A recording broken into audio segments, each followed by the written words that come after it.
dimaksudkan beribu-ribu muka surat itu ada dalam surah Al-Fatihah yang tak sampai satu muka surat. Kita akan faham bila ni, kita akan faham bila kita baca tafsir surah Fatihah dulu. Nanti di hujung bila kita dah selesai tafsir surah Al-Fatihah, barulah kita faham apakah yang dimaksudkan bahawasanya surah Al-Fatihah ini adalah Ummul Quran, ibu Al-Quran.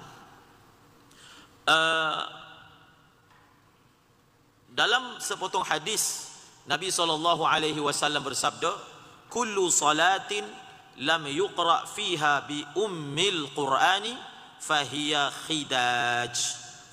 khidaj. Mana-mana semayang yang tak dibaca dalam semayang itu surah Fatihah, dalam hadis ini Nabi panggil Ummul Quran. Mana-mana semayang yang tak dibaca dalam semayang itu Ummul Quran, Nabi kata sembahyang itu sembahyang yang kurang, sembahyang itu sembahyang yang cacat. Ada juga hadis yang berbunyi surah Fatihah dia boleh jadi ganti, surah Fatihah boleh menjadi ganti kepada selainnya, dan selainnya tak boleh jadi ganti kepadanya. Ada riwayat yang menyebut Ummul Quran iwadun an ghairiha wa laysa ghairuha iwadan minha iwadah. Surah Fatihah ni dia boleh ganti surah lain, tapi surah lain tak boleh ganti surah Fatihah. Justru surah Fatihah ni nama yang lain bagi dia adalah Al-Waqiyah. Apa terjemahan Waqiyah? Waw, alif, qaf, ya, ha, ta marbutah. Waqiyah ni maksudnya surah pemelihara. Surah pemelihara. Surah Fatihah adalah surah pemelihara. Sebab apa? Sebab surah Fatihah ini dia jaga, dia pelihara orang yang baca dia, orang yang amalkan dia daripada benda-benda yang tak elok, daripada benda-benda yang tidak disukai. Dan surah Fatihah juga nama dia Al-Kafiyah. Al-Kafiyah. Apa terjemahan Al-Kafiyah? Ini nama tiga, nama yang ketiga. Terjemahan bagi Al-Kafiyah adalah yang mencukupkan. Yang mencukupkan. Yang mencukupkan apa? Yang mencukupkan orang yang mengamalkannya daripada apa-apa yang membimbangkannya. Dia mencukupkan orang yang membacanya daripada baca surah lain, daripada baca surah lain. Contoh, kalau satu orang dalam sembahyang dia tak baca surah apa pun melainkan dia baca surah Fatihah, maka sembahyang dia sah. Tapi kalau dia baca satu Quran tapi dia tak baca surah Fatihah, maka sembahyang dia tak sah. Itu yang dimaksudkan dia ini mencukupkan. Kalau satu orang dia baca surah Fatihah, tak baca surah selain daripada Fatihah, setiap rakaat, begitulah yang dia buat. Sah tak sembahyang dia? Sah. Daripada segi sah, sah. Tapi kalau dia baca seluruh Al-Quran kecuali surah Fatihah, maka selain daripada surah Fatihah tak boleh ganti tempat surah Fatihah. Nama yang keempat bagi surah Fatihah adalah Al-Kanz. Al-Kanz. Al-Kanz ni apa terjemahan dia? Kanz ni terjemahan dia adalah harta perbendaharaan. Harta perbendaharaan. Ada hadis yang menyebut, yang Allah Ta'ala sebut dalam hadis Qudsi, Allah Ta'ala berfirman, Fatihatul Kitab kanzun min kunuzi arshi. Surah Fatihah ni kata Allah dalam hadis Qudsi adalah perbendaharaan, kekayaan daripada kekayaan-kekayaan yang ada di arasku. Maka justru ia dipanggil surah apa? Surah Kanz. Ia juga dipanggil surah Syifa. Ia juga dipanggil surah Syafiah. Syifa dengan Syafiah ni makna dia apa? Makna dia penyembuh. Ada hadis yang Nabi SAW bersabda, Fatihatul Kitabi syifa'un min kulli da'. Surah Fatihah adalah ubat bagi semua penyakit. Surah Fatihah ni ubat bagi semua penyakit. Ada seorang sahabat bersama dengan rombongan dia pergi ke satu kampung. Pergi ke sana, orang sana tolak mereka. Orang sana tak terima mereka. Nak dijadikan cerita, ketua kampung dia kena patuk ular. Ini kisah masyhur Abu Sa'id Al-Khudri, sahabat tu. Sa'id Al-Khudri. Bila kena patuk ular, maka sakit, kena patuk ular. Lalu mereka tak tahu nak buat apa, mereka jumpa yang jemaah ni, yang mereka tolak ni. Lalu oleh kerana sebelum ni orang kampung ni demand tinggi sangat, maka sahabat ni pun dia letak demand juga. Dia kata, boleh, aku boleh rawat ketua kampung kamu ni, tapi dengan syarat kamu kena bayar aku sejumlah sekian-sekian ekor kambing. Banyak, tak silap sampai 30 ekor. Bayaran rawatan dia, imbalan dia sejumlah bilangan kambing. Mereka setuju, ketua mereka, pemimpin mereka. Lalu sahabat ni dia baca surah Fatihah, dia baca sekali je. Dalam hadis itu menyebut ketua kampung ni pulih sedia kala seolah-olah dia tak pernah sakit. Dia punya sembuh tu, dia punya kebah daripada sakit tu, seolah-olah tak pernah sakit sebelum tu. Lalu dapatlah mereka jumlah kambing yang dituntut tadi, bawa jumpa Nabi, nak dapat juga permisi ataupun nak dapat juga keizinan daripada Nabi ini. Boleh ke dia ambil bayaran daripada merawat menggunakan Quran? Nabi SAW benarkan. Bahkan Nabi minta sedikit daripada kambing yang mereka dapat, nak tunjukkan benda tu halal. Nabi pun ambil, Nabi pun makan. Kemudian Nabi tanya kepada sahabat itu, kamu tahu mana yang surah Fatihah ni adalah merupakan ruqyah, adalah merupakan jampi-jampi ataupun bacaan-bacaan untuk sembuh ubat. Maknanya sahabat itu Allah bagi dia ilham, baca surah Fatihah je, sembuh seperti sedia kala. Dan hadis yang saya bacakan tadi, Fatihatul Kitab syifa'un min kulli da'.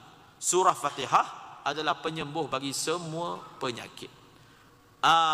Untuk rawatan menggunakan ayat Al-Quran ini, satu orang itu dia perlu, pertama dia perlu amalkan Fatihah dia tu kena kuat. Dia ada cara dia kena amalkan selama berapa. Kalau dia nak jadi perawat, selama 40 hari secara istiqamah, setiap hari baca 40 kali. Dia punya perumpamaan dia, kalau orang ni tiba-tiba sakit, tiba-tiba nak baca surah Fatihah, maka dia punya bacaan tu tidak ampuh. Perumpamaan dia yang Syekh Nuruddin Marbu Al-Banjari dia bagi contoh. Orang yang mana dia tak buat amal surah Fatihah ni, contoh dia, masa dalam majlis tu Syekh ambil cawan, isi air. Jadi bila satu orang dia punya cawan dia kosong, dia isi air tak akan melimpah lah. Air itu akan memenuhi cawan, tak sempat nak melimpah keluar, sebab cawan tu sendiri kosong. Tapi kalau cawan tu dah penuh dengan air, kita bubuh air lagi, maka dia akan melimpah keluar. Maksud dia apa? Maksud dia, kalau satu orang tu dia punya dalaman pun kosong, masa dia baca Fatihah tu tak boleh pun nak memberi manfaat kepada orang luar, dia pun kosong lagi, tak boleh nak melimpah. Faham tak? Tak boleh nak melimpah. Maksudnya kalau dia baca baru nak isi dia, dia tak boleh melimpah untuk dia merawat orang lain. Maka dalam kitab Fadilat Quran boleh baca, Maulana Zakaria bawa dalam Fadilat Quran amalan supaya satu orang ini dia boleh menjadi perawat dengan surah Fatihah. Dia kata kena baca surah Fatihah sebanyak 40 kali. Waktu dia antara apa? Azan subuh dengan sembahyang subuh. Waktu tu baca 40 kali selama 40 hari. 40 kali selama 40 hari dia baca. Waktu dia bila? Antara azan subuh dengan iqamat. Dia baca selama 40 hari. Dan dia baca Bismillahirrahmanirrahim, Alhamdulillah, dengan menyambungkannya. Tak apalah, ini saya sebut sebagai sampingan. Itu dia ada guru dia yang boleh memberi ijazat. Nak bagi tahunya, memang Quran ni Allah turun untuk ubat. Sebab ubat ni ada dua jenis. Satu ubat berbentuk fizikal, satu lagi ubat berbentuk kerohanian. Allah SWT sebut dalam Al-Quran, wa nunazzilu minal Quran ma huwa shifa. Kami turunkan Al-Quran sebagai apa? Sebagai penyembuh. Ambil surah tu. Surah apa tu? Surah Isra. Ambil, tulis ayat nombor berapa. Kita buka. Jadi cara kita punya ni, kalau kita baca surah Fatihah, kita cari juga dalam surah-surah yang lain. Jadi wa nunazzilu minal Qur'ani ma huwa shifa. Wa nunazzilu minal Qur'an ma huwa shifa. Surah apa? Ayat. Buka. Terus kita baca. Jadi walaupun kita baca surah Fatihah, macam kita baca seluruh Al-Quran. Surah Isra. Jadi surah Isra ni juzuk 15 sebelum surah Kahfi. Buka surah Isra ayat 82.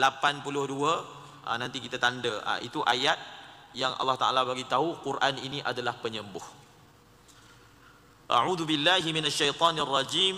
Wa nunazzilu minal Qur'ani ma huwa shifaa'un wa rahmatun lil mu'minin wa la yazidul zalimina illa khasara.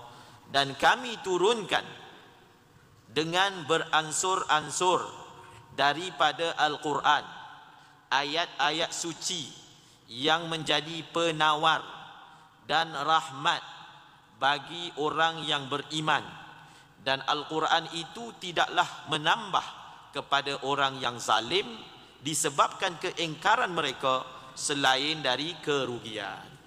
Jadi Quran ini sendiri Allah Ta'ala yang sebut dia adalah ubat. Kita tengok ada satu lagi ayat dalam Suratul Furqan. Nabi mengadu, inna qaumi ittakhadhu hadzal qur'ana mahjura. Okey, buka Suratul Furqan. Surah Furqan ni pula buka, kena rajin buka. Surah Furqan ayat berapa? Juzuk 19.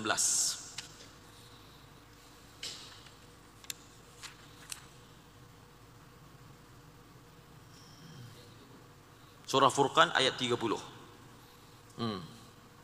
Buka Surah Furqan ni juzuk 19. Kalau dalam kitab ni muka surat 738. Muka surat 738 Surah Furqan. Kita buka. Ayat ni menerangkan tentang sikap manusia yang abaikan Quran. Abaikan Quran. Terjemahan dia, baca ayat dia dulu. A'udzu billahi minasyaitonir rajim.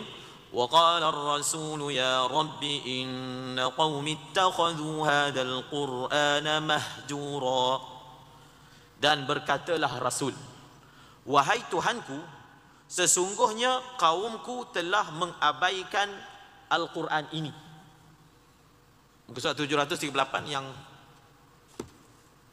naskah yang baru. 738. So ayat ini sebahagian ulama tafsirkan apa maksud manusia mengabaikan Quran. Apa maksud manusia abaikan Quran? Perkataan dia abai, mahjur. Mahjur ni letak belakang. Abai dengan makna tak baca itu memanglah, itu pastilah. Boh je kat rak sambil berdebu. Abai Quran dengan tak ada usaha nak belajar, nak baca, itu memang jelas, itu memang abai, kan? Tapi ada juga yang tafsirkan abaikan Quran ni iaitu dia tidak berubat menggunakan Quran. Dia apa? Tidak berubat menggunakan Al-Quran. Jadi dalam surah Isra yang kita bacakan tadi ayat 72 tadi, Quran ini disifatkan sebagai apa? Pertama syifa, penyembuh. Yang kedua rahmat. Pertama syifa, yang kedua rahmat. Apa beza antara penyembuh dan apa beza antara rahmat? Penyembuh yang dihasilkan oleh Al-Quran ni, dia bukan hanya menyembuhkan penyakit fizikal. Penyakit fizikal ni contohnya demam, stroke, itu kita panggil penyakit fizikal. Bahkan dia juga menyembuhkan penyakit kerohanian. Penyakit kerohanian apa? Kekufuran, kemunafikan, kesyirikan, kesesatan. Itu pun penyakit, bahkan dia lagi besar daripada penyakit fizikal. Jadi Quran ni datang, kalau masyarakat itu ada penyakit, dia datang sembuhkan penyakit. Kalau Quran itu datang pada masyarakat yang tak ada penyakit, dia menambah rahmat kepada masyarakat itu. Sebab itu disebut dalam ayat tadi, dalam suratul Isra, Quran datang sebagai penyembuh, Quran datang sebagai rahmat. Penyembuh untuk apa? Kalau tempat itu ada sakit, dia akan hilangkan sakit itu. Kalau tempat itu tak ada sakit, dia akan menambahkan kekuatan kepada tempat tersebut. Jadi salah satu nama bagi surah Fatihah tadi saya sebut apa? Iaitu surah Syifa ataupun surah Syafiah. Quran juga diberi nama surah Masani. Apa dia? Surah apa? surah Mathani, ataupun ia juga dipanggil as-sab'ul masani, as-sab'ul mathani.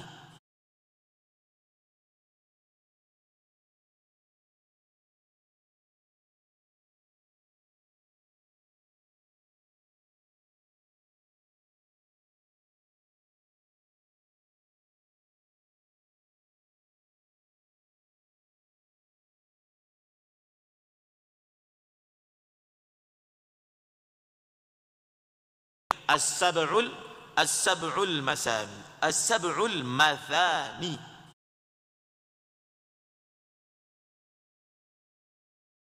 Mathani, as-sab'ul mathani. Sab'ul mathani, sab'u terjemahan dia 7, masani terjemahan dia berulang-ulang. Maksudnya 7 ayat yang berulang-ulang.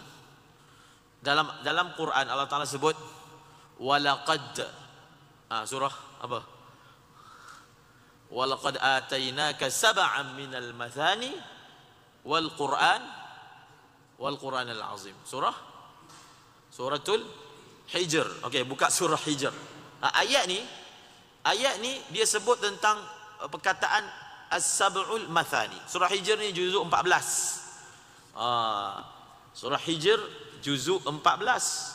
Bukalah surah Hijr juzuk ke-14 ayat nombor, Allahumma salli ala sayyidina Muhammad.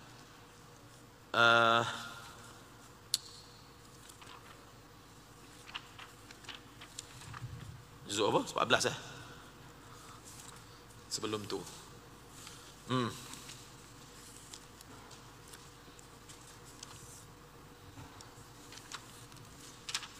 Ayat nombor apa? Illa iblis.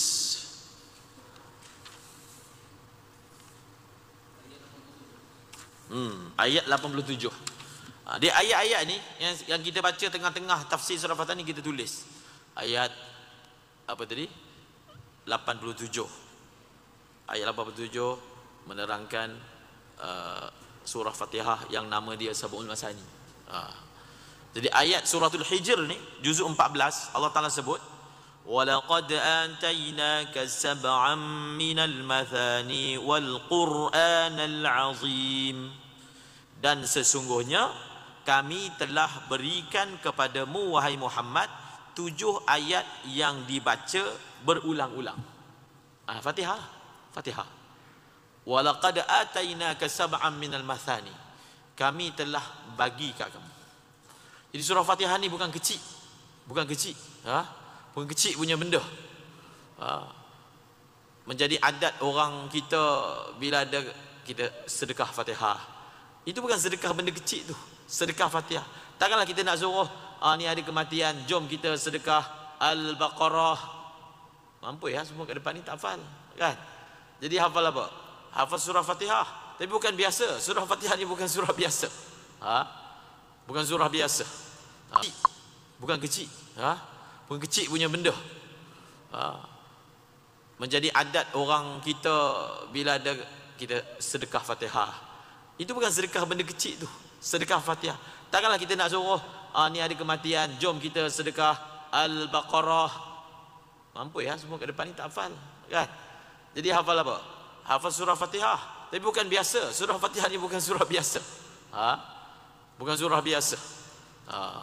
Bangsa yang kuat baca surah Fatihah ni, bila ada apa pun surah Fatihah, ulama Yaman dalam majlis nak buka majlis surah Fatihah, tutup majlis bisiril Fatihah. Sehingga mereka dipanggil ahlil Fatihah. Ahli Fatihah. Baca Fatihah. Jangan mempersendakan orang sedekah Fatihah.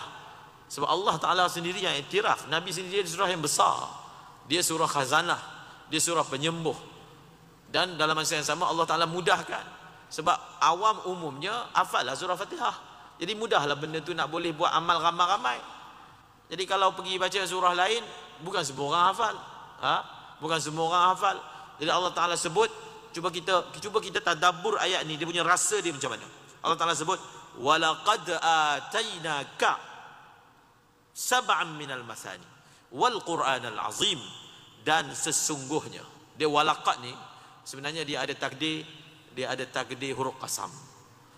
Demi sesungguhnya.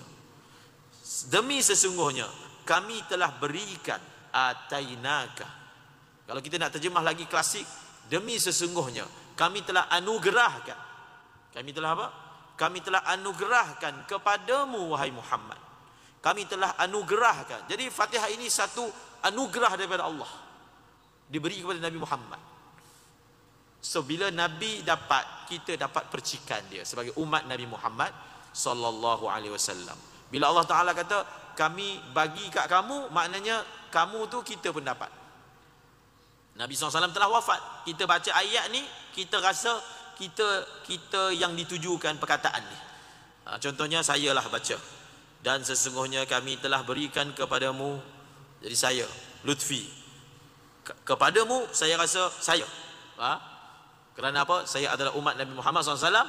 Bila Nabi saya dapat, maka dengan berkat Rasul SAW, maka saya pun mendapat surah Fatihah yang saban hari paling kurang 17 kali saya baca setiap hari.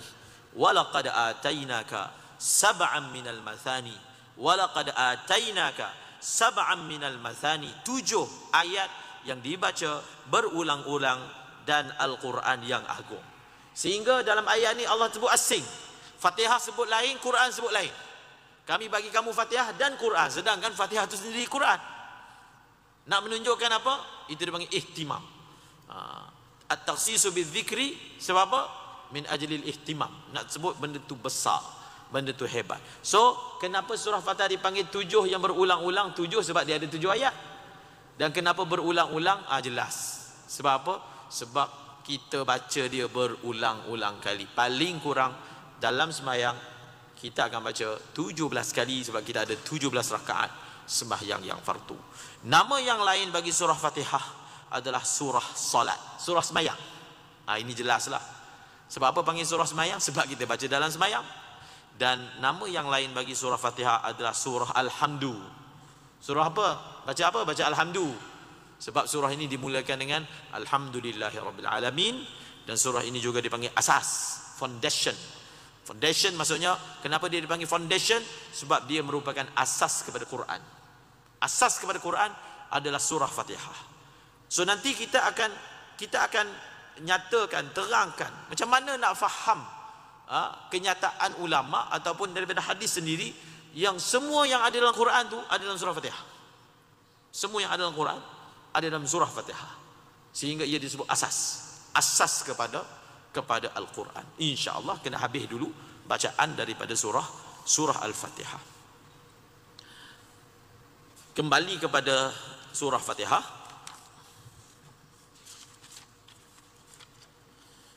Bismillahirrahmanirrahim. Bismillahirrahmanirrahim.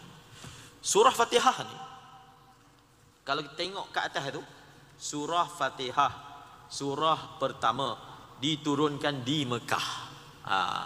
Surah pertama, dan surah ini diturunkan di mana? Diturunkan di Mekah. Sebelum kita nak teruskan lagi, kita belajar sedikit tentang tafsir ni. Dia ada satu tajuk dalam pengajian tafsir yang dipanggil usul tafsir ataupun ulumul Quran, iaitu tajuk dia ayat-ayat Al-Quran ataupun surah-surah dalam Al-Quran. Ada surah dipanggil Makkiyah, ada surah dipanggil apa? Madaniyah. Apa maksud dia? Makkiyah ni maksud dia surah yang turun kat Mekah, dan Madaniyah ini surah yang diturunkan di Madinah. Secara umumnya mudah faham. Makkiyah Mekah, Madaniyah Madinah. Okey. Bahkan kalau nak pecah-pecahkan waktu turunnya ayat Quran ni, ada ulama sebut ada ayat-ayat yang dipanggil apa? Dipanggil safariyah. Ada ayat-ayat yang dipanggil hadariyah. Apa maksud dia? Hadari, safari. Safariyah tu maksudnya ayat Quran yang turun semasa Nabi sedang bermusafir. Maka kita panggil ayat ni apa? Safariyah. Turun masa Nabi tengah musafir. Ada ayat yang turun ketika Nabi tak musafir. Ada dekat rumah dia. Ada dekat rumah dekat Mekah ke, ada dekat rumah dekat Madinah ke. Kemudian ada juga ulama bahagikan, dipanggil apa? Dipanggil ayat saifiyah, syitaiyah. Saifiyah maksudnya ayat-ayat Quran yang turun masa musim panas. Ayat-ayat Al-Quran yang turun semasa musim sejuk. Tetapi di antara perbahasan yang saya sebutkan tadi, yang paling penting yang ni, Mekah Madinah. Makkiyah Madaniyah. Makkiyah Madaniyah. Lalu ulama keluarkanlah kaedah. Macam mana kita nak kenal ayat-ayat ni sebenarnya ayat yang turun kat Mekah, ayat-ayat yang turun kat Madinah. Kita nak kenal senang je, ulama dah tulis dah senaraikan dah pun. Cuma nak tambah ilmu, nak tambahkan ilmu. Sebab apa? Kita memahami bahawasanya ayat Al-Quran ni dia turun berdasarkan kesempatan ataupun dia panggil apa? Kesempurnaan, sempena yang sesuai. Quran tu diturut berdasarkan sempena yang sesuai. Bulan lepas kita bangkitkan satu soalan. Kalau ditanya kenapa Quran tidak turun sekaligus? Adakah tuan-tuan tahu yang Taurat ni dia turun sekaligus, sedebuk pam turun.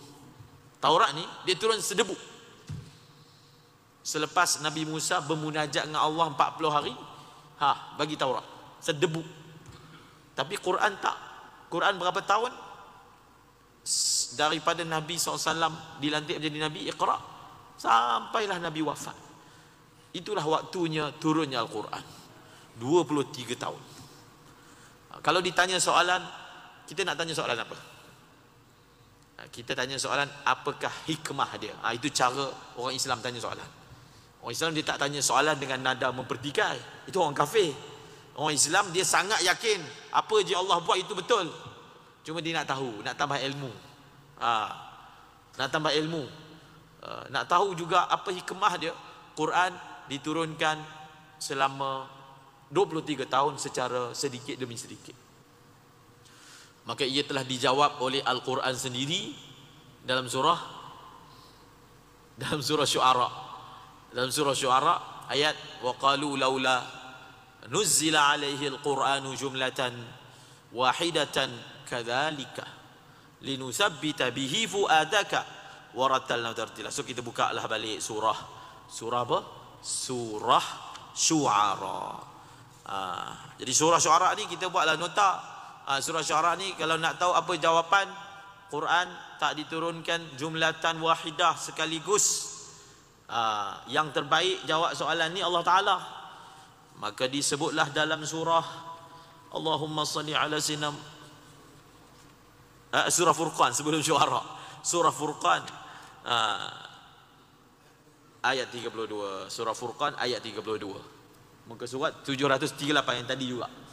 Yang tadi juga 738. Ini ayat yang menerangkan apa hikmah Quran tak turun sekaligus.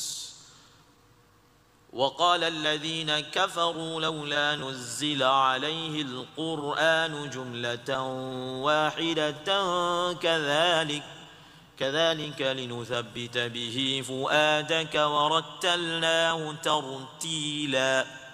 Ini.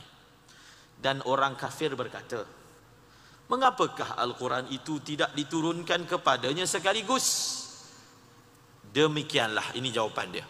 Demikianlah kami hendak meneguhkan hatimu, wahai Muhammad, dengannya.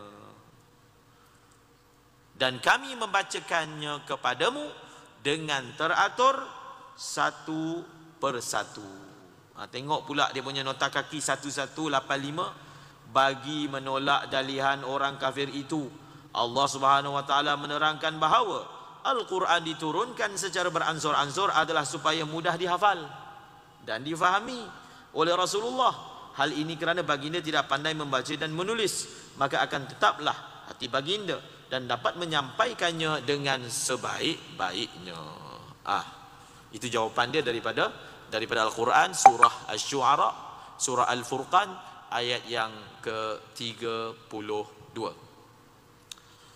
Kemudian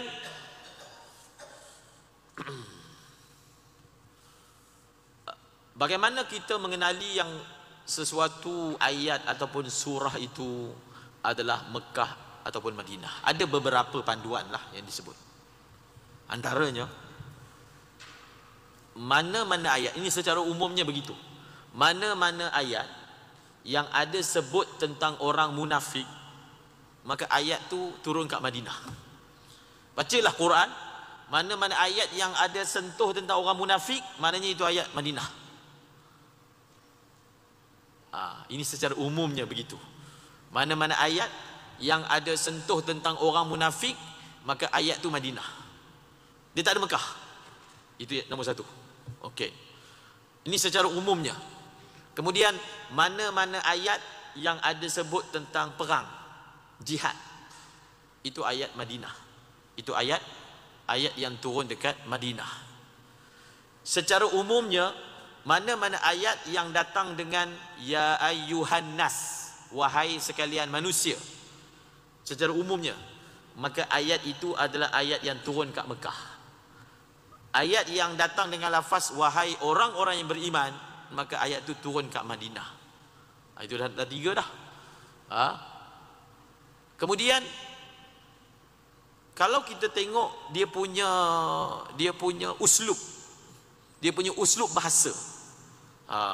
Dia punya uslub bahasa. Uslub ni maksudnya gaya bahasa. Gaya bahasa Quran bagi ayat-ayat yang turun kat Mekah ni, dia punya sastra dia berbeza antara yang turun kat Mekah dengan yang turun kat Madinah. Biasanya ayat-ayat yang turun kat Mekah ni dia guna sastra yang tinggi.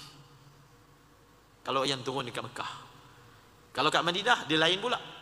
Nanti kita akan terangkan sebab apa keadaan itu seperti itu. Dan secara umumnya ayat-ayat yang ada sentuh orang Yahudi, ayat tu Madinah.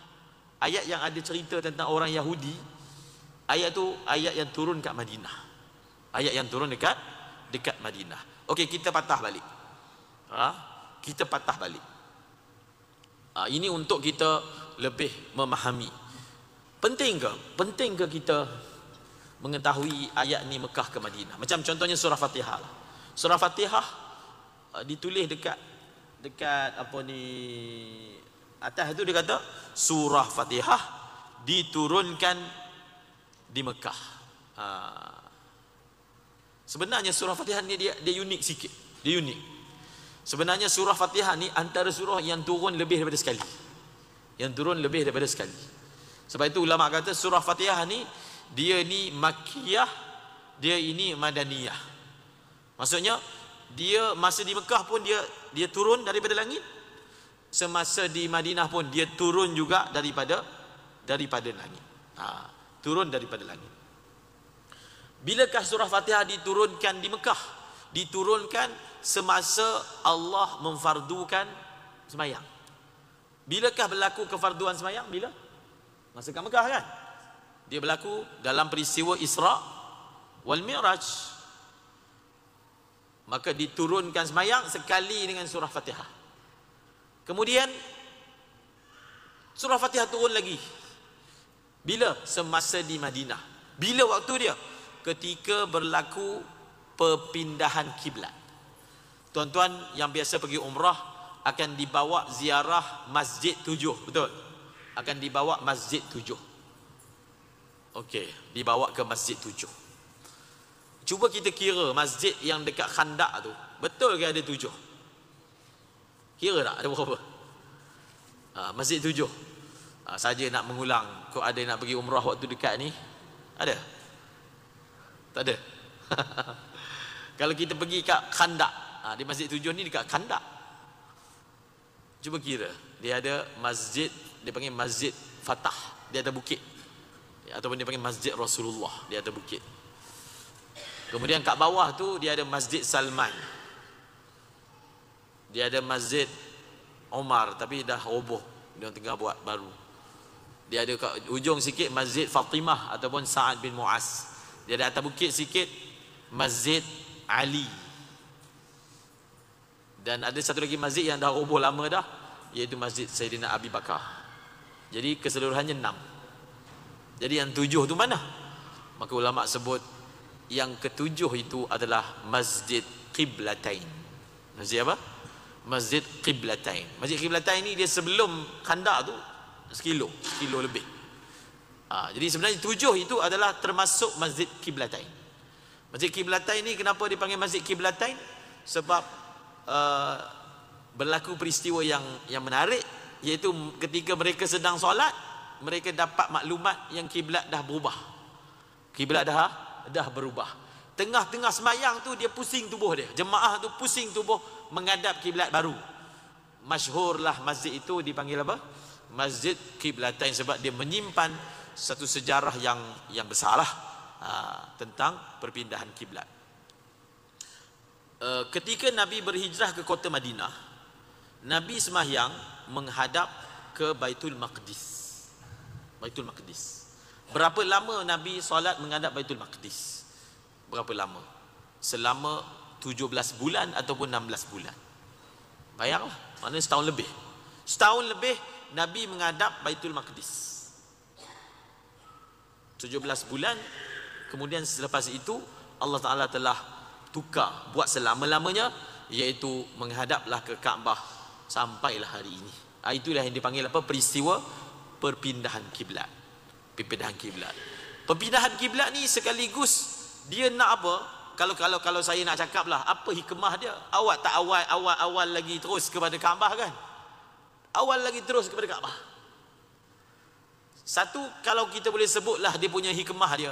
Hikmah dia ni supaya orang Islam pun ada rasa dalam diri dia yang Baitul Maqdis tu juga kiblat dia.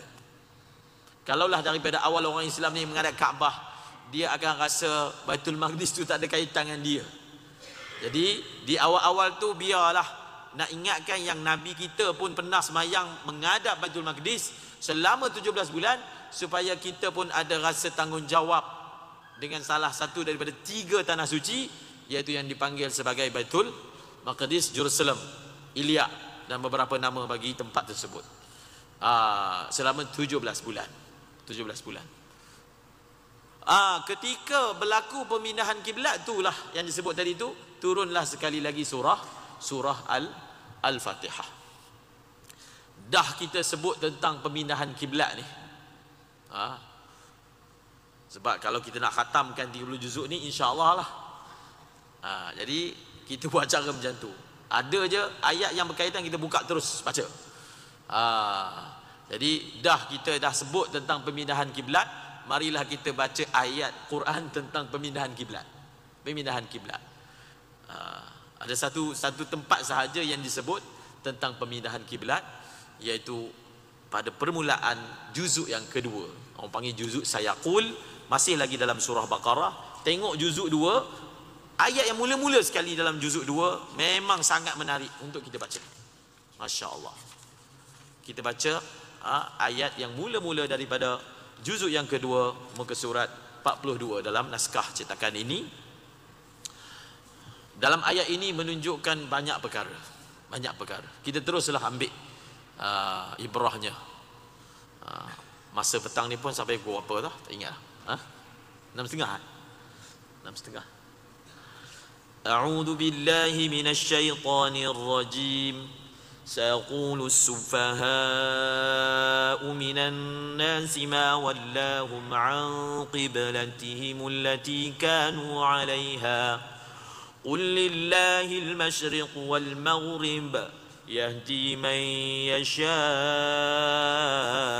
إلى صراط مستقيم وكذلك جعلناكم أمة وسطا لتكونوا شهداء على الناس ويكون الرسول عليكم شهيدا وما جعلنا القبلة التي كنت عليها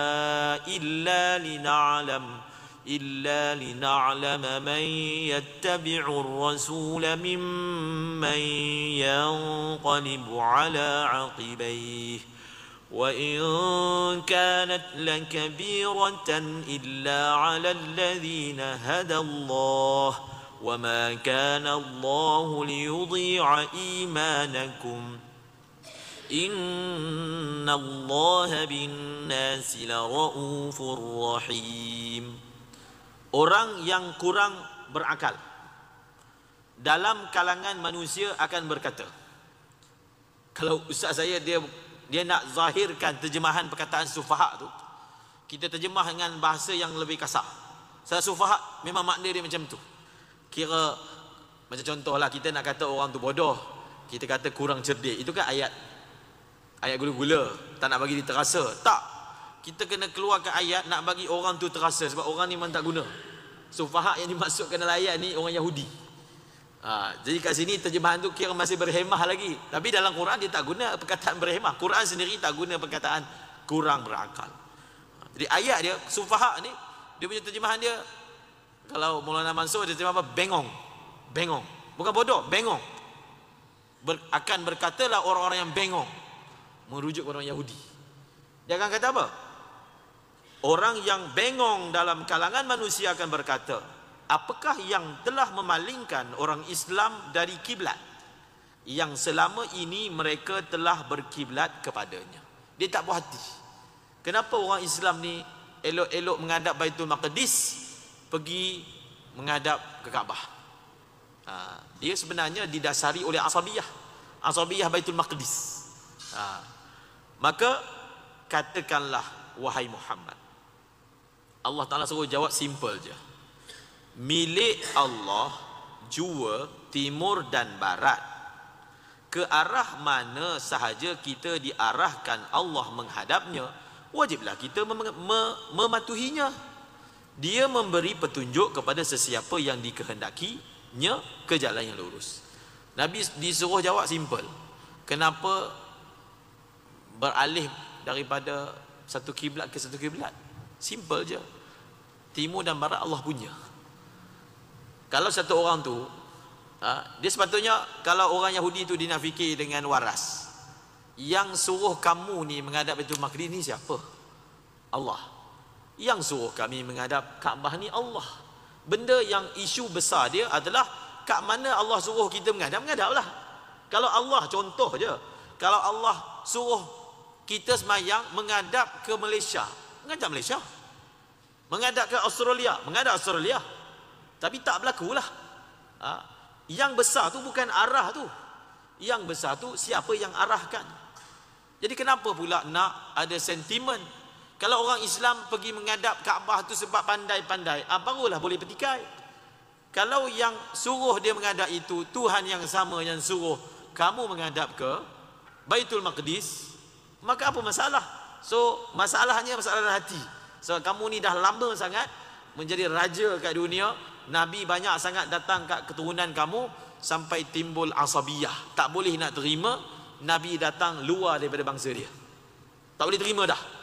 Rasa macam hina, tiba-tiba Nabi yang terbaik datang daripada bangsa Arab, yang mereka rasa bangsa ni bangsa yang rendah. Kemudian, dan demikian pula sebagaimana kami telah memimpin kamu ke jalan yang lurus, kami jadikan kamu, wahai umat Muhammad, umat yang adil dan terpilih. Jadi kita ini dipilih sebagai umat yang terpilih, agar kamu menjadi saksi atas perbuatan manusia tentang yang benar dan yang salah, dan supaya Rasul Muhammad akan menjadi saksi atas perbuatan kamu semua. Sebenarnya kiblat kamu ialah Kaabah, dan kami tidak menetapkan kiblat yang menjadi kiblatmu sekarang, melainkan supaya kami mengetahui dengan nyata siapa yang mengikuti Rasul dan siapa yang berpaling tadah, berbalik kepada kekufurannya. Walaupun pemindahan kiblat itu terasa amat berat untuk diterima, kecuali bagi orang yang telah diberi petunjuk oleh Allah, dan Allah tidak mensia-siakan bukti imanmu. Sesungguhnya Allah Maha Pemurah lagi Maha Pengasih kepada orang yang beriman.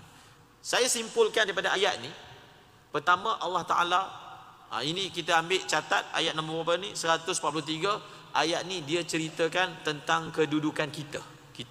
Kita ni siapa? Umat Nabi Muhammad. Dalam ayat ni umat Nabi Muhammad digelar apa? Ummatan wasatan. Ummatan wasatan. Ummatan wasatan ni dia bukan terjemahan dia umat wasatiyah. Itu lain tu wasatiyah. Itu istilah lain. Wasatan ni dalam bahasa Arab, terjemahan dia terbaik. Terjemahan dia apa? Terjemahan dia, asal terjemahan dia pertengahan. Wasatan ni terjemahan di tengah. Tapi makna kat sini, makna dia adalah yang adil dan terpilih. Itu seperti dalam tafsir ni. So ayat 143 ni telah memberitahu kepada kita semua, wahai orang yang ada dalam masjid kamu baru, biarlah kamu ni rasa kamu kerja mana pun buruh ke, hendaklah kamu sedar Allah yang kata kamu umat terbaik, kamu umat wasatan. Kamu setiap yang ada dalam masjid ni, itulah kamulah yang digelar oleh Allah sebagai ummatan wasatan. Okey, yang pertama kita keluarkan. Yang kedua, umat Nabi Muhammad ini akan menjadi saksi kepada umat yang sebelum ni. Kita akan jadi saksi. Maksudnya, masa perbicaraan di hari kiamat nanti, kita akan dipanggil menjadi saksi. Saksi untuk umat sebelum ni. Sebab apa? Umat sebelum ni dia akan tipu. Dekat padang mahsyar pun nak tipu. Bila Nabi kata kami dah tunaikan tanggungjawab, sampaikan dakwah, mereka tak nak dengar, maka umat Nuh, umat Hud, dia kata tak, dia tak pernah datang pun. Nuh tak pernah datang, Hud tak pernah datang. Dia nak melepas diri, maka dipanggillah umat Nabi Muhammad jadi saksi. So kita akan jadi saksi membela Nabi terdahulu. Kita akan jadi saksi bahawasanya Nabi Hud telah sampaikan dakwah dia, Nabi Saleh telah sampaikan dakwah dia, Nabi-Nabi sebelum ini telah sampaikan dakwah. So macam mana kita tahu? Macam mana kita nak boleh jadi saksi masa zaman Nabi Hud hidup? Kita pun tak hidup. Kita akan menjadi saksi berdasarkan Quran yang kita baca. Kita akan kata depan Allah, ya Allah, Nabi kami bawa Quran daripada kamu. Dalam Quran daripada kamu yang Nabi kami bawa, kamu memberitahu di dalam Al-Quran yang Nabi Hud telah datang kepada kaum dia, Nabi Saleh telah datang kepada kaum dia, Nabi Lut telah datang kepada kaum dia, dan kaum dia tak nak dengar. Jadi tinggi darjat kita ni akan jadi apa? Saksi membela Nabi yang terdahulu. Yang kedua, yang ketiga, dalam ayat ini menyebut tentang bahawasanya kenapa berlaku pemindahan kiblat. Selain daripada hikmah yang disebutkan tadi, Allah Ta'ala nak uji siapa yang dia tetap setia dengan Rasulullah ataupun orang yang berpaling tadah. Sebab masa berlaku pemindahan kiblat ni, ada yang dia dah mula goyah. Ni apa ni? Elok-elok 17 bulan menghadap Baitul Maghrib, menghadap Kaabah pula, dia goyah, dia mula ragu-ragu dengan Rasulullah. Maka pada waktu itulah untuk nak bersihkan, nak tapis siapa yang terus setia dengan Rasulullah atau siapa yang goyah. Dan yang terakhir daripada ayat ini, Allah Ta'ala sebut apa? Ada satu ayat yang berbunyi, wa ma kanallahu liyudhi'a imanakum. Terjemahan dia apa? Wa ma kanallahu liyudhi'a imanakum. Allah tidak akan mensia-siakan bukti imanmu. Apa maksud dia? Apa maksud tu? Ayat tu. Allah tak akan sia-siakan bukti imanmu. Mu ni yang ditujukan sahabat Nabi. Bukan kita. Kita tak ada waktu cerita pemindahan kiblat ni, sahabat. Allah Ta'ala kata, wahai sahabat Rasulullah, aku tak akan sia-siakan bukti iman kamu. Kalau kita buang perkataan bukti, kita terjemah harfi ayat tu, dia punya bunyi dia, Allah tidak akan sia-siakan iman kamu. Maka ulama telah tafsirkan iman dalam ayat ni maksudnya semayang. Apa maksud dia? Maksud dia, yang kamu semayang menghadap Baitul Maqdis 17 bulan tu, kami tak akan sia-siakan. Maksudnya yang tu semua dihukum sah, tak payah ulang. Itu maksud dia. Maksud Allah tak akan sia-siakan semayang kamu tu, maksudnya apa? Yang kamu semayang 17 bulan tu menghadap Baitul Maqdis, yang itu kira sah. Diteruskan, kami tak akan sia-siakan. Kerana kamu semayang menghadap Baitul Maqdis pun kerana iman. Sebab Allah yang suruh. Kamu semayang menghadap Kaabah pun kerana iman juga. Poin dia iman, bukan arah. Bukan arah. Poin dia iman, poin dia patuh, poin dia taat. Kemudian ayat ni, ayat yang ni, ayat ini 144. قد نرى تقلب وجهك في السماء فلنولينك قبلة ترضاها فول وجهك شطر المسجد الحرام وحيث ما كنتم فولوا وجوهكم شطره وإن الذين أوتوا الكتاب ليعلمون أنه الحق من ربهم وما الله بغافل عما يعملون. Ayat ni, cuba tengok terjemahan dia. Ayat ini menunjukkan ketinggian Rasulullah di sisi Allah. Waktu hening kita baca ayat ni, kita baca dengan tadabbur, kita baca dengan mendalam, kita akan menambah rasa kagum, ta'zim, cinta, mahabbah kepada Rasulullah. Bagaimana Allah letak Rasulullah ni di kedudukan mana? Rasulullah ni di sisi Allah ni level dia kat mana? Kita tengok terjemahan dia. Sesungguhnya kami melihat wajahmu wahai Muhammad sering mendongak ke langit. Jadi Rasulullah semasa semayang 17 bulan, hati Nabi memang nak semayang menghadap Kaabah, tapi perintah Allah menghadap Baitul Maqdis. Jadi Nabi selalu tengok atas. Bila Jibril nak turun bawa perintah tukar ke Kaabah, maka Allah Ta'ala mention, perbuatan kamu tengok langit selalu tu kami perhatikan. Kami perhatikan. Qad nara taqalluba wajhika fis sama. Maka akan kami hadapkan mukamu ke kiblat yang kamu suka. Ayat ni yang paling besar. Allah Ta'ala kata apa? Kami akan palingkan mukamu ke kiblat yang kau suka. Bukan kami suka. Maksudnya Allah Ta'ala buat, Allah kata kepada Nabi, wahai Muhammad, aku akan buat macam kau nak. Bukan macam aku nak, macam kau nak. Yalah, apa yang Nabi nak tu Allah nak lah. Tapi dia punya ayat dia tu, kamu nak, kamu suka, ya kamu suka Kaabah, aku akan buat macam kamu nak. Aku akan buat macam kamu nak. Maksudnya ini yang disebut bila satu orang itu dekat dengan Allah, mata dia, pandangan dia jadi pandangan Allah, telinga jadi telinga Allah. Maksud dia Allah Ta'ala akan buat macam yang dia nak. Wala sawfa yu'tika rabbuka fatardah. Dalam surah apa? Dalam surah Duha. Allah Ta'ala sebut dalam surah Wadduha,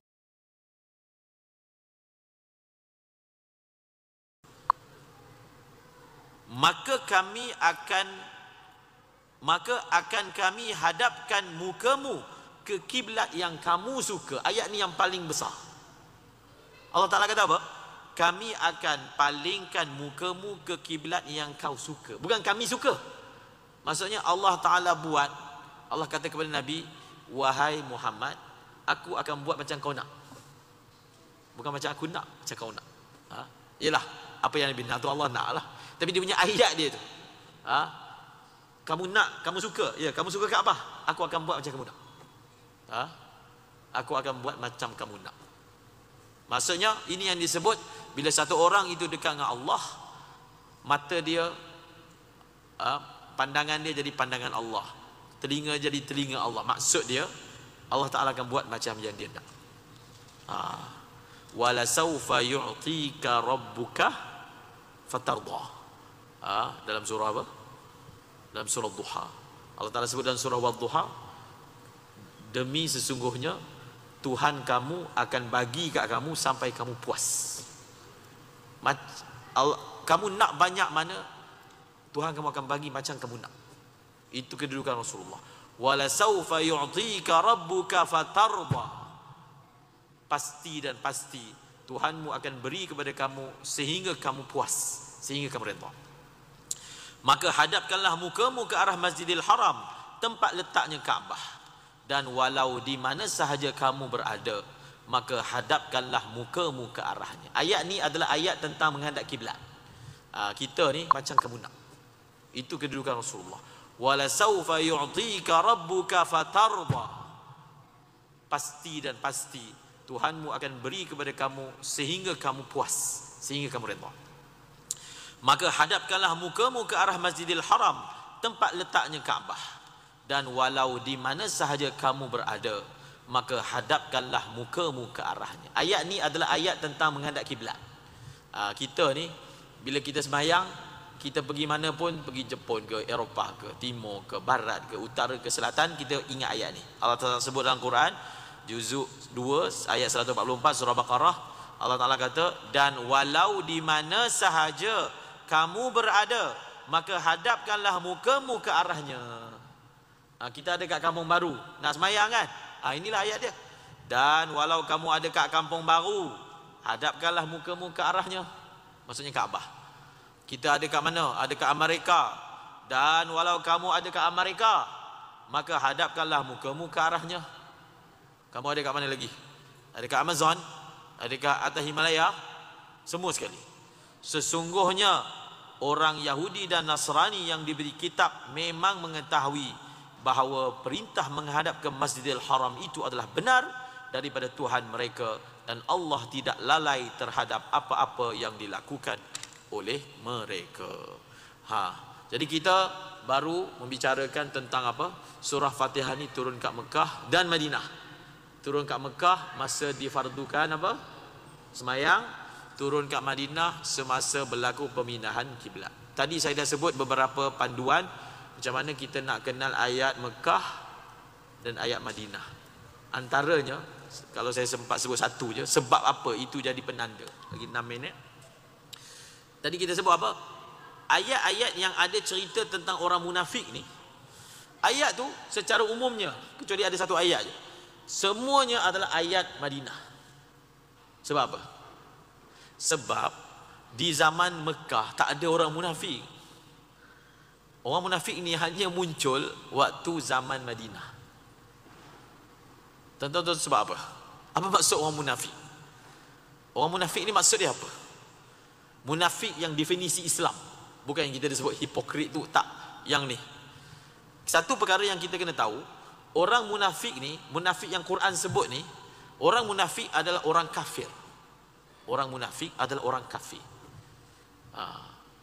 Bahkan neraka bagi orang munafik ni, dia lebih bawah daripada neraka orang kafir. Bawah lagi. Jadi yang kita panggil orang hipokrit, munafik, itu istilah lain tu. Dia panggil nifak amali. Tapi yang Quran bila sebut orang munafik, mereka ni kafir. Apa maksud mereka ni kafir? Mereka ni tak percaya kepada Allah, tak percaya kepada Rasulullah. Jadi kawan-kawan kita yang kita panggil dia munafik sebab dia tu luar lain dalam lain, itu bukan munafik yang bawah kerak neraka tu, itu kafir. Kawan itu Islam lagi, cuma dia nakal je. Tu kena faham tu istilah munafik. Munafik dalam Quran kafir, menzahirkan iman, dalam hati kafir. So kenapa munafik tak ada kat Mekah? Dia munafik ni, dia hanya wujud bila Islam kuat. Kalau Islam tak kuat, buat apa dia nak jadi munafik? Dia zahirkan je lah dia kafir. Dia tak dapat apa pun faedah. Contohlah, dia berpura-pura Islam masa kat Mekah, buat sakit badan je lah. Berpura-pura Islam, kena letak batu atas badan, kena bantai, tak dapat apa-apa benefit. Dia munafik ni akan wujud bila kalau dia mempamerkan keislaman dia, dia dapat benefit. Jadi bilakah orang akan dapat benefit kalau dia mempamerkan keislaman dia? Bila Islam kuat. Bila Islam kuat? Islam kuat masa kat Madinah. Sebab itu di zaman Madinah sahaja ada munafik. Sebab itu dia ada beza perjuangan ni. Masa perjuangan zaman susah ni, semua tu memang ikhlas lah. Kalau tak ikhlas, tak bersama lah. Sebab susah, apa pun tak ada.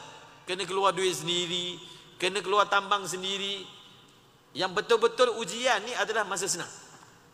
Masa senanglah orang yang tiba-tiba menyusup masuk dalam jemaah. Sebab apa? Dia dapat benefit daripada kekuatan. Ujian sebenarnya lagi besar waktu senang, bukan susah. Sebab waktu susah, kalau orang tu tetap tabah bersama, memang maknanya orang tu memang ikhlas lah. Sebab kok mana pun dia kena korbankan duit dia, korbankan diri dia, apa pun tak ada, kuasa pun tak ada, duit pun tak ada, keluar duit sendiri pula. Tapi waktu kuat, waktu itulah berfaedah jadi munafik. Berfaedah jadi munafik sebab apa? Bila dia menonjolkan dirinya sebagai orang yang bersama, dia dapatlah faedah. Orang Islam dapat apa? Dapat harta ghanimah, dia pun dapat. Orang Islam dapat apa? Zakat, dia pun dapat. Orang Islam dapat dijaga dia punya harta, dia pun dapat. Itu faedah jadi munafik. Jadi sebab itulah ulama kata, ayat-ayat yang cerita tentang orang munafik ni, ayat ni Madinah. Dia tak ada kat Mekah. Kecuali ada satu ayat. Okey. Dalam sehingga kan dalam Quran ni ada surah, nama dia surah munafik. Surah Munafiqun. Juzuk 28. Surah Munafiqun. Idza ja'akal munafiquna qalu nashhadu innaka la rasulullah wallahu ya'lamu innaka la rasuluh wallahu yashhadu innal munafiqina lakazibun. Okey, itu sebab dia. Okey, kita ambil satu lagi. Kenapa ayat-ayat yang ada cerita tentang orang Yahudi ni, ayat ni ayat Madinah. Itu pun jelas juga. Dekat Mekah ni tak ada orang Yahudi. Dekat Mekah tak ada Bani Israel. Dia Bani Israel ni dia ada kat mana? Dia ada kat Madinah. Zaman Rasulullah di Mekah tak ada orang Yahudi. Orang Yahudi ada di Madinah. Jadi sebab itu masa Quran diturunkan, dia tak ada sentuh lagi tentang orang-orang Yahudi. Dia hanya sentuh masa dekat Madinah. Kemudian lagi tadi kita sebut ya ayuhan nas ya ayyuhalladzina amanu. Ya ayuhan nas ya ayyuhalladzina amanu. Ayat-ayat yang dimulakan dengan ya ayuhan nas, biasanya ayat tu turun kat Mekah. Ayat-ayat yang dimulakan dengan ya ayyuhalladzina amanu, ayat itu turun di Madinah. Turun di Madinah. Ulama dakwah mentafsirkan macam ni. Zaman Madinah ini oleh kerana zaman yang telah melalui fasa mujahadah di Mekah, fasa pancaroba di Mekah, fasa penyeksaan di Mekah, maka semasa di Mekah masih lagi dipanggil manusia. Tapi oleh kerana mereka telah digilap, dipolish, maka bila mereka sampai Madinah, iman mereka telah diiktiraf.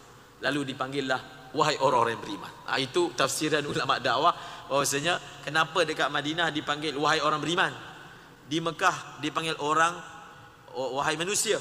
Kerana apa? Kerana ia menunjukkan pengiktirafan Allah terhadap iman para sahabat, sehingga mereka dipanggil wahai orang-orang yang telah diiktiraf imannya. Itu ya alladzina amanu, wahai orang-orang yang telah diiktiraf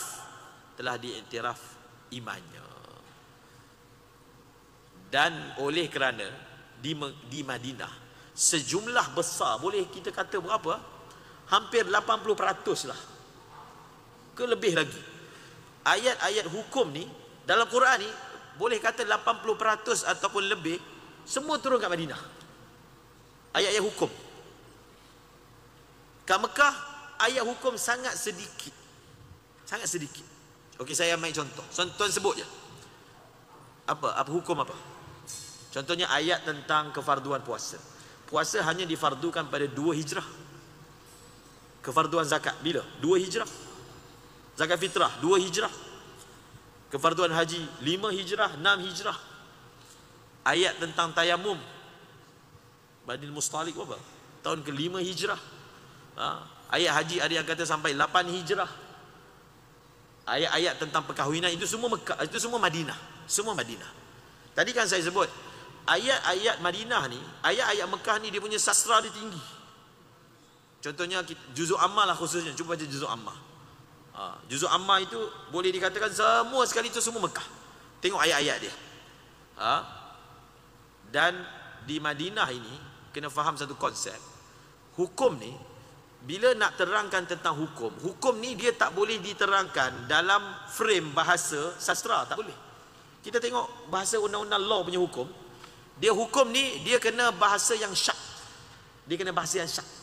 Dia tak boleh bahasa kiasan. Dia tak boleh bahasa bunga-bunga. Sebab nanti orang takwil. Bila nak keluarkan hukum, keluarkan dengan bahasa yang syak, yang jelas, bukan majas. Bukan sastra. Itu memang konsep hukum. Orang yang buat law, undang-undang, boleh ke guna bahasa klasik sastra? Nanti orang ni, kalau law guna bahasa sastra, dia takwil lah. Dia takwil bahasa undang-undang tu. Ini maksud dia macam ni. Contohnya lah kita kata nak ajar fiqah. Nak ajar fiqah kepada orang, jangan guna bahasa kiasan, nanti orang tak faham. Contohlah, nak ajar, nak bagi tahunya, siapa yang kalau dia tidur malam keluar air mani, dia kena mandi. Contoh kan, kita guna bahasa kiasan. Siapa-siapa yang accident waktu malam, mandi junub, kena mandi. Yang jenis bendul-bendul ni, kalau accident siang tak kena mandi. Kalau siapa kena melanggar accident malam, langgar motor sungguh, dia ambil accident tu memang dengan makna accident. Kalau accident kena mandi. Sedangkan accident ni digunakan bahasa bahasa pasar begitu, nak merujuk kepada tidur kemudian terkeluar air mani. Orang panggil accident. Kan menimbulkan salah faham. Jadi ustaz tu kena sebut terus terang. Jangan pula kata ustaz tu melucah pula. Tak. Memang kena sebut macam tu. Sebab dia hukum innallaha la yastahi ay yadriba mathalan min ba'udatan fama fawqaha. Allah Taala tak pernah malu atas benda yang kebenaran. Sebutlah sesiapa yang telah terkeluar air maninya ketika dia sedang tidur, maka wajiblah dia mandi junub. Itu kan ayat syak. Jadi oleh kerana Madinah ni adalah waktu yang diturunkan banyak ayat hukum, maka dia datang semua dengan ayat syak. Dia tak guna ayat sastra. Tapi kat Mekah ni zaman yang mana Quran datang untuk pujuk, untuk ajak, untuk dakwah. Orang-orang Mekah ni masuk agama Islam, pergi kepada Allah. Dan orang Mekah pula, orang Arab ni, orang Mekah berbanding Madinah, Mekah lagi kuat. Mereka adalah orang yang kuat sastra dia. Kuat sastra. Dia punya pertandingan ni memang pertandingan bersastra. Kalau musim haji ni ada waktu berkumpul kat pasar. Siapa punya syair paling hebat? Siapa punya kasidah paling tinggi? Siapa punya sastra, syair paling hebat, paling bersastra akan dimuliakan dengan cara apa? Gantung dengan Kaabah. Memang permainan bahasa ni itu memang permainan mereka. Maka Quran datang, ayat dia meraihkan akal orang Mekah yang memang mereka ni pengkagum bahasa. Walaupun Abu Jahal tu tak masuk Islam, dia dengar Quran pun dia dah tak duduk senyap. Dia pun rasa meleleh air liur dia dengar Quran punya ayat. Begitu sekali dia faham dengan fitrah dia, begitu tinggi sastra yang ada dalam Quran. Itu antara reason yang ulama nyatakan kenapa ini tanda ayat Mekah dan kenapa ini tanda ayat yang diturunkan di Madinah. InsyaAllah kita sambung lagi selepas daripada waktu maghrib, InsyaAllah. Kita tutup majlis kita dengan tasbih kafarah.